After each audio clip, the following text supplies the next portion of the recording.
విజయవాడ కొండపల్లిలో కూటమి అభ్యర్థి వసంత కృష్ణప్రసాద్ ఎన్నికల ప్రచారం కొనసాగింది. ఆర్సీఎం కాలనీ నుంచి ఎన్నికల ప్రచారం ప్రారంభించినంత వసంతకు జనసేన పార్టీ ఇన్ఛార్జి అక్కల రామ్మోహన్ రావుకు స్థానికులు ఘన స్వాగతం పలికారు. ఉదయం ఆహ్లాదకరమైన వాతావరణంలో ఎన్నికల ప్రచారం ప్రారంభం కాగా మహిళలు, యువత స్వచ్ఛందంగా తరలివచ్చి భారీ ర్యాలీ నిర్వహించారు. ఈ సందర్భంగా ఎమ్మెల్యే కేపీ ప్రజలకు అభివాదం చేసుకుంటూ ఈ నెల 13న జరిగే ఎన్నికల్లో సైకిల్ గుర్తుపై ఓటు వేసి ఎన్డీఏ కూటమికి అఖండ విజయం చేకూర్చాలని విజ్ఞప్తి చేశారు. ఈ కార్యక్రమంలో బీజేపీ, జనసేన, తెలుగుదేశం పార్టీ నాయకులు, కార్యకర్తలు పాల్గొన్నారు.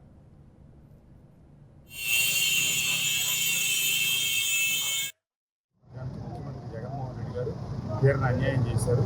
ఇబ్రహీంపట్నం కొండపల్లికి తాగునీరు ఇవ్వలేదు, అట్లాగే గ్రామాలకు తాగునీరు అందించలేదు. మన ప్రాంతానికి ప్రధానమైనటువంటి చింతలపూడి ఎత్తిపోతల పథకం కూడా ఉద్దేశపూర్వకంగా 5 సంవత్సరాల కాలంలో 500 కోట్లు కూడా కేటాయించకుండా తెచ్చిపెట్టారు ప్రజలు. అలాగే పక్కనే పొరుగున వస్తున్నటువంటి అమరావతిని ఈ ప్రాంత యువతకి ఉద్యోగ ఉపాధి అవకాశాలు ఇచ్చే అమరావతిని నాశనం చేసి ఈ ప్రాంత ప్రజలందరికీ వాళ్ళ ఆస్తుల విలువలు కోల్పోయే పరిస్థితి కల్పించారు.